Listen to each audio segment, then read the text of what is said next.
You were 8 years old the first time you ran a household. You just didn't call it that. You called it helping, setting the table, watching your little brother, reading your mother's face for the weather before she said a single word. Everyone told you how mature you were, how responsible, how they honestly didn't know what they would do without you. They thought they were handing you a compliment. They were describing a job you never applied for and were never allowed to quit.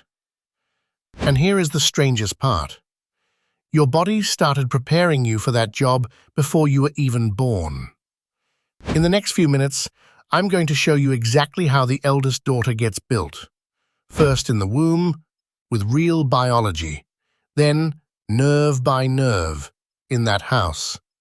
And at the very end, why a growing number of you are quietly deciding to end the whole thing for good. Let's name what actually happened to you, because it has a name: parentification. In 1967, a family therapist named Salvador Minuchin coined it for a specific kind of role reversal. A family quietly handing a child the job of being the adult, not playing house, running it. But for the eldest daughter, there are two versions of this, and the second one leaves the deeper marks. The first is the visible labor, the cooking, the cleaning, raising siblings who were never yours to raise. The second is invisible. You became your parents' therapist, their mediator, the one who absorbed the moods that nobody else in that house was willing to hold. You weren't raised, you were recruited. Picture this. It's a school night. You're 9, maybe 10. You're standing at the stove because someone has to make dinner, and it isn't going to be the adult in the next room. You're not really cooking. You're listening. To the volume of their voice through the wall, to the weight of their footsteps in the hall, already calculating whether tonight stays calm or doesn't. You know that if you get it right, the house holds. So you get it right. You always get it right. That is not a chore. That is a job interview you can never fail, running every single day for years. But here's what nobody tells you. This didn't start at that stove. It started in the womb. In 2024, an anthropologist named Molly Fox led a 15-year study out of UCLA, published in the journal Psychoneuroendocrinology. They followed mothers through pregnancy, then tracked their children for over a decade, and they found something almost no one expected. When a mother carried high stress while she was pregnant, her firstborn daughter matured faster, measurably, biologically faster, driven by a surge of a hormone called DHEAS, but not in the way you would think. Read this slowly. It was not her body rushing toward womanhood. Her reproductive clock stayed exactly where it belonged. What sped up was the other kind of maturity, the cognitive, caretaking kind. Her brain was being fast-tracked to help raise children, while being held back from having her own. Sit with that. Before she could speak, before she had a name, her biology had already assigned her a role. The built-in caregiver, a second mother, in waiting, and here is the part that should stop you cold. The researchers found it only in firstborn girls, not in firstborn sons, not in the younger sisters. Just her, just you. So you arrive in that house already primed. And then the house finishes the job. If you grew up with a parent who couldn't hold their own emotions, the kind that flood a room, the kind you learn to move around like weather, something flips. In a healthy family, the parent is the shield, and the child shelters behind it. In yours, you became the shield. The therapist Annie Wright has a phrase for what you grew instead. A finely calibrated internal seismograph. Your nervous system learned to read the emotional weather of a room as a survival skill. Scanning. Always scanning. For the first tremor of someone else's mood.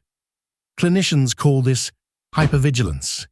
You have probably been calling it anxiety. It isn't anxiety, it's expertise. You became a world-class threat detector because once, catching the threat early was the difference between a calm night and a terrible one.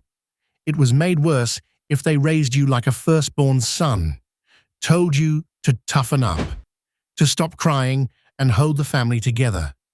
So you carried a grown woman's load, while you were still small enough to need carrying yourself. And that skill came with a setting you cannot switch off. The zone where you're actually able to rest got narrower and narrower. You can run a crisis on no sleep. You cannot sit still. Stillness got labeled lazy in that house, so your body quietly learned that rest itself is dangerous, that doing nothing is a dereliction of duty, which is why, at 2 in the morning, you are still awake, scanning for tomorrow's problems. The house is quiet now. Your body never got the memo. But here's the part almost no one talks about. And it isn't psychological at all. It's physical.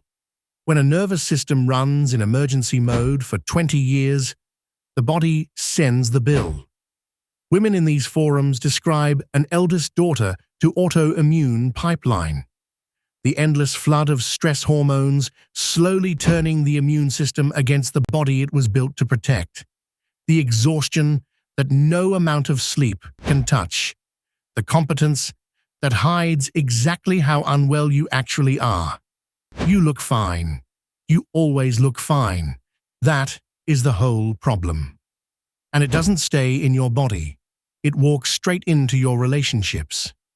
In 2026, researchers Gavcar and Gavcar published a study in BMC Psychology of 448 young adults. And they found the damage of parentification isn't direct. It runs through one specific thing. They called it a toxic relationship style. Self-silencing, over-responsibility, caring for everyone endlessly, while expecting absolutely nothing back.